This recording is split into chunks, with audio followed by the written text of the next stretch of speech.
Colorado is still smoldering in some spots. Nothing worse than in Colorado Springs, where our friend Wayne Laugesen lives from the Colorado Springs Gazette. Glad to have you here. Hey, thanks for having me. How close were the flames to your house? Well, we live north of the Air Force Academy in Monument, Colorado, and we were 4 or 5 miles from the northern edge most of the time. As they were really keeping it out of the Air Force Academy as best they could. And you were still in a pre-evacuation zone, right? You were ready to We were right up until it was a week ago Sunday that we were in the pre-evacuation.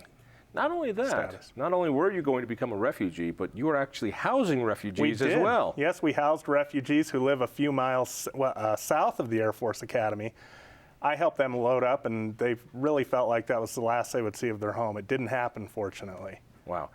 Just as far as a feeling, what are people in the Springs feeling after this? I mean, 360 homes? I mean, that's just, shock. It's hard to fathom. Yeah, I mean, it is. It's just unfathomable. It's shocking. I mean, there hasn't been a tragedy in Colorado Springs like that ever. There was a flood back in the 1930s or was it the 1920s? Anyway, it was a long time ago, and it killed more people than this tragedy did. Amazingly, and thankfully, this killed 2 people. And it could have been so much worse. But 367 homes destroyed, and these are mostly very high-end homes. Not that that makes a big difference, but it goes to the dollar value of this. You did an editorial that got a lot of flack because you were being insensitive, as right. You are. And there you are, huddling, waiting to move. And you said there's some political lessons behind this as well. I want to get into those things in the short amount of time that we have here.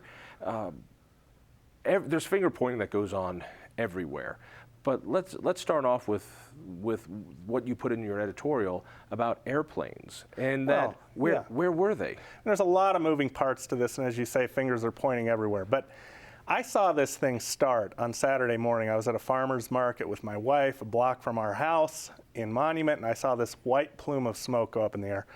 Started taking video of it and talking and saying, wow, this is a disaster. This is 95-degree heat. It hasn't rained in weeks. Humidity's almost nothing. And it's right on the edge of a major city.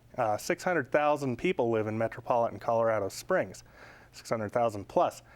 And sure enough, it turned out to be that. But the saddest thing about it is this fire started within 20 miles, easily, more like 10 miles, of Peterson Air Force Base, which is home to C-130 aircraft, and that dump slurry on fires. One's made for firefighting. Correct. All right. And so it wasn't as if planes had to travel to get there or had to be retrofitted before they could dump on the fire. They could have been in the air that day, dumping massive amounts of slurry on this fire, perhaps slowing it to the point that it could be controlled before it became this monster that was uncontrollable. And they sat there. Why did they sit there? Everything that the experts will tell you is that it's federal protocol. And they will tell me to my face, you idiot, if you understood federal protocol, you'd understand why they sat there. Well, then we need to change federal protocol. It's wrong to have when you need at least 2 or 3 aircraft, and there's a bunch of them sitting at Peterson Air Force Base, and you could have them in the air fighting the fire on day 1 or day 2. They didn't get up there until late in day 3, much to the dismay of Colorado Springs Mayor Steve Bach and others. And while you were watching that in your home of Colorado Springs, I was up in Boulder in the pre-evacuation area as well, which was overly sensitive. We didn't need to have that large of an evacuation area. I'm watching the hill going up, and we had a bomber. There was a bomber dropping red stuff all the time. Right. Why not there? Why not in the Highland Park? I don't know what kind of bomber you had, but I do know that on Tuesday of that fire, it started on Saturday, planes were up late Monday, and on Tuesday is when all those houses burned. And on that day, one of the C-130s that was working the Colorado Springs fire was diverted to the Boulder fire. And I have an article right here out of the Gazette. They interviewed the lieutenant, the commander of that wing, and he said we were dropping slurry in front of those houses. And we were then diverted to Boulder, and on the way back, flying back to Colorado Springs, he sees all of these houses up in flames, and he said his heart just sunk. So we have this obvious shortage. We have a shortage of resources to fight these fires, which has been caused by a number of crazy things. But we also have bad protocol. First of all, sitting on the ground for days on end and then diverting from a fire this serious to another fire? Sounds to me like you're turning into a liberal who needs a big fat tax increase to buy some more planes. Well, how many planes do we have? We have about 7, as I understand it. We had 8. One crashed in Montana, I think it was last week, and now they are all grounded. So we have nothing in the air now. They're back in the air now, but what's amazing is 10 years ago, we had over 50 of these. That's right. And under the Obama administration, we've got less. Now, it's contracted to a company, and they haven't contracted more planes, nor did they put it out to a different company to take over. And so from just a few years ago, we have half the number of planes from last year. There was 18 last year. Right, and then last year what happened is the Obama administration declined to renew a contract with one of the major contractors of these who flies these planes. That cut the fleet by 1/3. So now you're sitting there, asking the Air Force for help, and you're borrowing, and stealing aircraft wherever you can get them. And there's no rationale for why that contract was not renewed. They said safety at first, but that doesn't hold up. They had just passed their annual inspection. There's all sorts of information. A good source to find that information is monkeywrenchingamerica.com. That's run by our buddy Sean Page, who used to have my job. And he's documented that these planes were in perfectly good shape and that they had been inspected and they were approved to be in the air. The Obama administration didn't want them in the air for whatever reason. Perhaps it was pressure from environmental groups. I don't know. That's a hypothesis on my part. This is the one that just blows my mind. Fish. Somehow 50 dead trout add to the reason why your home was in danger. I get all kinds of kooky reasons why planes sat on the ground. And nobody wants to say that's wrong. They want to say, well, there's federal protocol, and they might not have done any good. We don't know for sure. But one of the other reasons I heard just recently was there's a lot of water up there.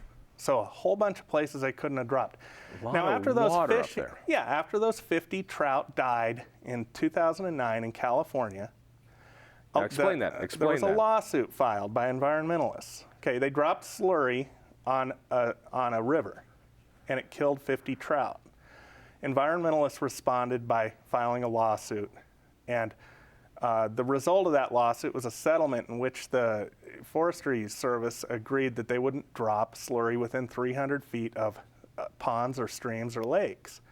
So their hands are a bit tied. So So your friend's house is burning up, but if he's close to a lake or a brook or a stream, they can't drop slurry on it. That's right. You got to save the fish, and as if these fish are irreplaceable or something. I don't know, but I can't speak to the fish themselves. It just seems to me that when you lose 367, and it may be more than that, homes in one city, and we've lost a bunch in other locations as well, that you worry more about people and property than you do fish.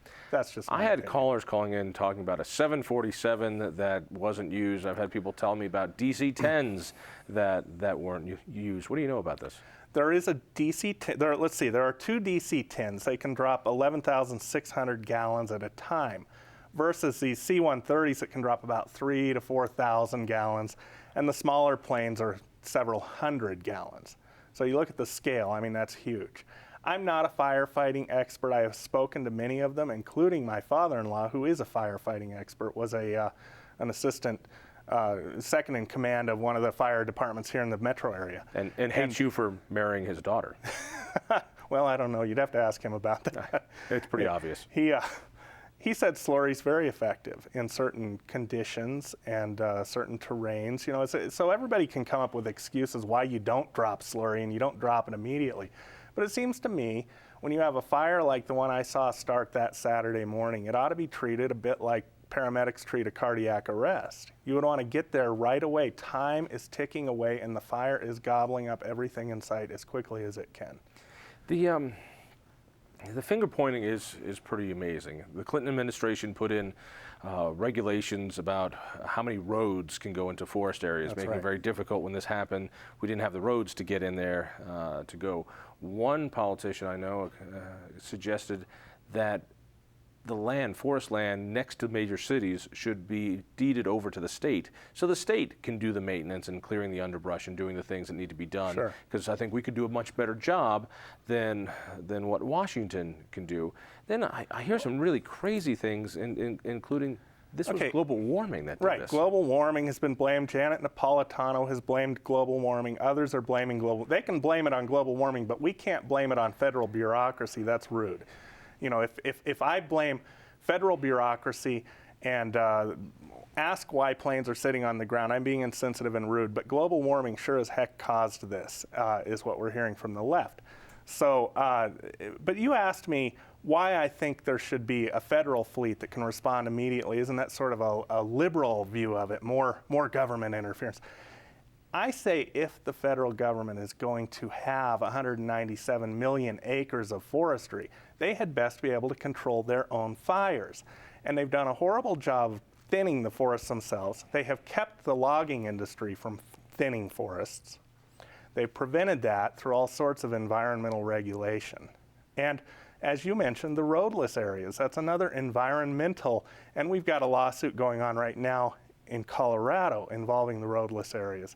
This battle's been going on for a long time. You can't get in to cut down trees, and you can't get in to put out fires. You know, So we're going to save fish and trees, but we're going to burn everything down. Is it possible that this is just Colorado Springs? You guys were cutting down trees instead of watering them because you didn't have enough money. You guys were turning off street lights because you didn't have enough money. It's because Colorado Springs won't raise taxes, and therefore you have forest fires. That is another popular theme in the blame game. Bloomberg Business News, this is owned by Michael Bloomberg, the very liberal mayor of New York City.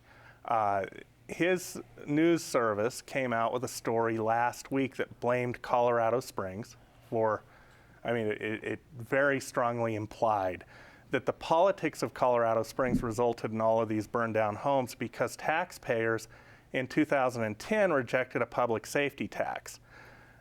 Nonsense. There's a study out, and I can't cite it exactly right now, but there's a study out that shows how much spending has increased in Colorado Springs on public safety over the years, and it's mind-boggling relative to what has been spent on transportation and all sorts of other public infrastructure. I'm just trying to think, because it's 10, 20 times while more. you were looking out your back window watching flames, I live in Boulder. We've never said no to any tax, right, and we still have the same flames. Yeah, you still have the same flames. You still have the same problem with forests that have too much fuel in them that have not been properly maintained.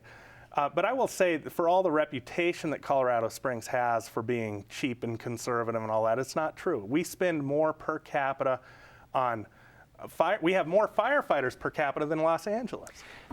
Last lesson. What one thing, 5 seconds. What did we learn? We learned that we have a catastrophe in the West as far as the whole thing. The federal forests are a mess. They're a tinderbox ready to go up. Wayne Laugesen, thank you, and I'm sorry for all the losses down there. And I thank you. Learn more about the Independence Institute. Go to independenceinstitute.org. Listen for me on KHOW Radio, and we'll see you next week.